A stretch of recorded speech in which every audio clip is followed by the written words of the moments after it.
Después de que Juan fue entregado, Jesús se marchó a Galilea a proclamar el Evangelio de Dios, diciendo: «Se ha cumplido el tiempo y está cerca el reino de Dios. Convertíos y creed en el Evangelio». Pasando junto al mar de Galilea, vio a Simón y a Andrés, el hermano de Simón, echando las redes en el mar, pues eran pescadores. Jesús les dijo: «Venid en pos de mí, y os haré pescadores de hombres». Inmediatamente dejaron las redes y lo siguieron. Un poco más adelante vio a Santiago, el de Zebedeo, y a su hermano Juan, que estaban en la barca repasando las redes. A continuación los llamó. Dejaron a su padre Zebedeo en la barca con los jornaleros y se marcharon en pos de él. Palabra del Señor. Gloria a ti, Señor Jesús. El Evangelio hoy nos propone meditar sobre la vocación, aquella vocación de los primeros apóstoles. Pero para entenderla hay que ver cómo ocurrió, cuál era el contexto. El Señor había empezado ya a evangelizar antes de encontrarse con ellos. Dice que empezaba en Galilea a proclamar el Evangelio de Dios diciendo: «Se ha cumplido el tiempo, ha llegado la hora». Él había estado 30 años esperando ese momento. Ya había llegado la hora. Una hora de descuento, porque él sabía lo que le iba a ocurrir 3 años más tarde. Y sabía que tenía solo 3 años, poco tiempo. En este contexto, él lo que hace es pedir ayuda. Él era Dios, es Dios, pero tenía que hacer una tarea de un hombre, de un Dios hombre. Es decir, él estaba en Galilea, no estaba en Jerusalén, no estaba en Tiro o en Sidón, no estaba en la Decápolis. Si estaba en Cafarnaúm, no estaba en Betsaida. Necesitaba ayuda. Eso es lo primero que hay que entender.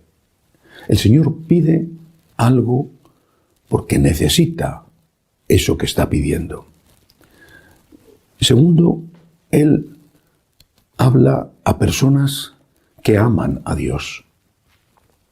Tanto Simón como su hermano Andrés, Juan o su hermano Santiago y los demás que vinieron eran creyentes, eran buenos creyentes judíos, posiblemente eran discípulos, o alguno de ellos al menos era discípulo de Juan Bautista.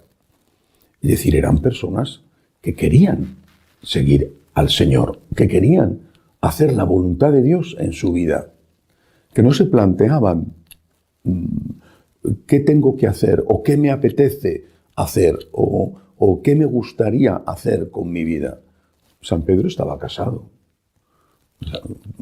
Por lo tanto, él ya tenía una vida organizada, tenía su propia barca. Los otros dos, Santiago y Juan, eran hijos de alguien que tenía barca o barcas, porque dice el Evangelio que dejaron a su padre con los jornaleros. No era gente que estaba haciéndose preguntas, sino que eran creyentes dispuestos a hacer la voluntad de Dios en su vida, la que Dios quisiera, no la que ellos hubieran elegido o querido. ¿Qué es lo que Dios quiere de mí? Yo amo a Dios. Por lo tanto, 2 condiciones. Cristo necesita ayuda y habla a personas ya dispuestas a hacer la voluntad de Dios. Tercera cosa. El Señor presenta la vocación como un don, como una necesidad para ayudarle, pero también como un don. Y se lo dice claramente de una forma muy bonita.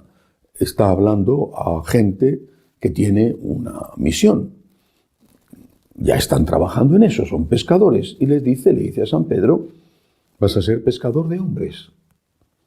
Vas a ser pescador de hombres, ya está. Bueno, aquí estás en el lago. Estos peces sirven, los que pescas sirven para sacar adelante tu familia. Naturalmente que haces el bien siendo pescador. Estás alimentando a una serie de personas, los obreros que tienes contratados, sacando adelante a los tuyos, pero luego también alimentando a otras personas que comprarán tu pescado. Estás haciendo un servicio, un don. Es una buena cosa lo que estás haciendo. No te he sacado del crimen. A alguno le sacará del crimen más tarde, a San Mateo, del robo.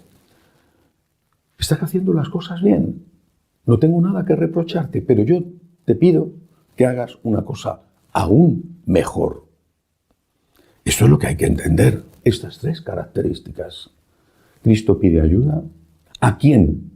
A personas que quieren hacer la voluntad de Dios en su vida, personas que aman a Dios, y lo que les pide es bueno para ellos, aunque tengan que renunciar a algo. Renuncian a algo para una cosa mejor. Si no entendemos estas tres características de la llamada de Jesús a los primeros apóstoles, no entendemos en qué consiste la vocación. Cuando hablas con un joven católico, claro, no vas a proponer esto a un joven ateo, ¿vale? Un joven católico, que todavía los hay, afortunadamente, de una familia católica o una persona que se ha convertido. Cuando hablas a un joven católico, de los que van a misa, yo conozco muchos, él se plantea, cuando tú le planteas la vocación, oye, ¿tú has pensado hacerte sacerdote? Él se plantea eso como una opción que le tiene que gustar o apetecer, ¿no? Bueno, he pensado hacerme médico, he pensado hacerme abogado, he pensado hacerme ingeniero, es una opción, una cosa más. Cura, arquitecto, o la vida te lleva a ser barrendero, que también es una profesión igualmente digna, aunque ganes menos dinero. Ese no es el planteamiento correcto. Primero, vuelvo a repetir, a ti, que tienes todavía la posibilidad, porque San Pedro dejó a su mujer para seguir a Jesús. Hoy en día eso no está permitido. Pero a ti que tienes la posibilidad aún, tú has escuchado al Señor pidiendo ayuda. Quizá no lo has escuchado pidiéndote ayuda, pidiéndote a ti ayuda. ¿Has escuchado al Señor pidiendo ayuda? Ah, no, pero no, yo no he sentido nada. Pero, hombre, tienes ojos para ver y oídos para oír. No habrás escuchado una voz de Dios como lo escuchó San Pedro, deja la barca y vente conmigo. Si lo hubieras escuchado seguramente te daría lo mismo, pero no has escuchado esa voz. Pero es que ¿acaso no ves la necesidad que hay de sacerdotes? Hay la misma necesidad de sacerdotes, de gente que evangelice, que se dedique a hablar de Dios, del amor de Dios y del amor a Dios, del agradecimiento. Hay la misma necesidad de estas personas que de médicos, abogados, ingenieros, arquitectos, o esa tarea que tú vayas a hacer despachando en un supermercado o barriendo las calles. Porque, repito, todos son trabajos dignos. Bueno, todos los trabajos que son dignos, no me refiero criminal o secuestrador. ¿Has escuchado? ¿No te das cuenta de la necesidad que hay? Por lo tanto, darte cuenta de esa necesidad ya es escuchar la voz de Jesús, que dice, ayúdame, ayúdame. La mies es mucha, los obreros son pocos, ayúdame. Segundo, ¿de verdad Dios, Cristo, es el primero en tu vida o no? ¿O Cristo es, repito, estoy hablando para jóvenes católicos, Cristo es algo que está ahí? Sigues yendo a misa por tradición, pero Cristo no es lo primero en tu vida, no es el primero en tu vida. Pero si lo es, si de verdad para ti Cristo, Dios es importante, entonces la pregunta no es ¿qué voy a hacer con mi vida? Sino la pregunta es ¿qué quiere Dios que haga con mi vida? Veo que hay necesidad, la veo, es evidente que hay necesidad de sacerdotes, es evidente. Veo que Dios está pidiendo ayuda. Quizá no pidiéndome ayuda en el sentido de que no me ha hablado a mí con una voz que he sentido fuera de toda duda, pero está pidiendo ayuda. Y yo quiero hacer lo que Dios me pida. Hace falta personas que se dediquen a evangelizar. También a ayudar a las personas necesitadas. pero en primer lugar a evangelizar, porque eso fue lo que Cristo hizo. Y tercero, ¿no te das cuenta que es mucho más importante, sin desmerecer ninguna profesión ni ningún trabajo, pero es mucho más importante ser pescador de hombres que pescador de sardinas?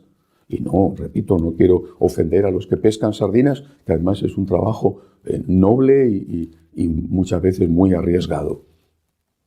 Pero evangelizar es más importante. Lo dice Jesús.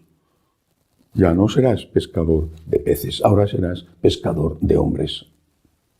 Pero yo quiero ser médico, suponiendo que tú puedas ser médico, porque no es que todo el mundo que quiera ser médico llega a médico. Yo quiero ser médico. Está bien, es una profesión extraordinaria. ¿Quién no necesita un médico y un buen médico? Vaya gran profesión que hay.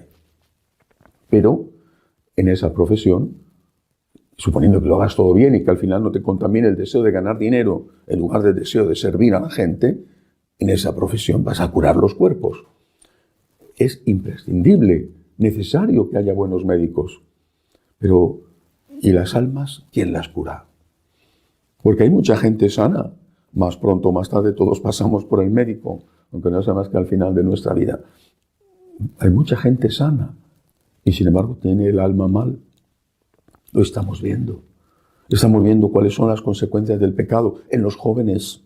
Lo de la pandemia ha servido para ponerlo de manifiesto. ¿Hasta qué punto la falta de Dios está haciendo daño no solamente a ellos, sino a toda la sociedad a través de ellos?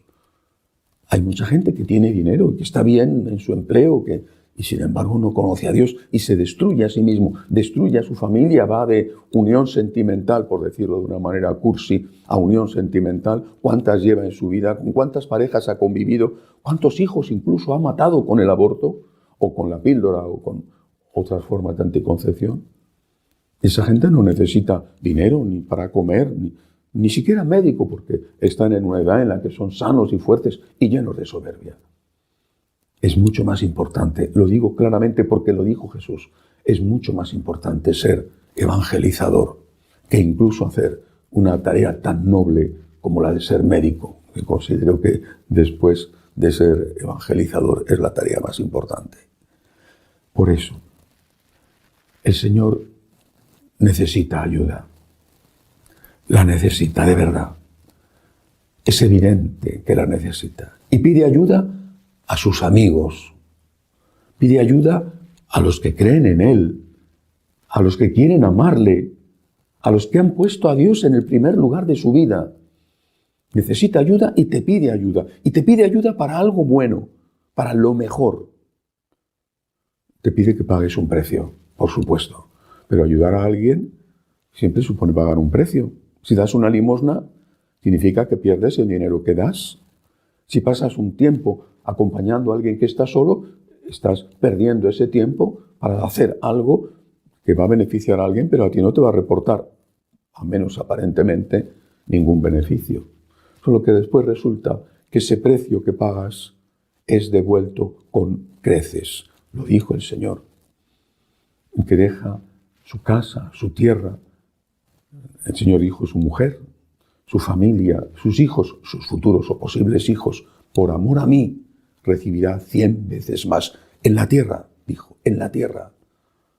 Con casa, con amigos, con hijos espirituales. Y después la vida eterna.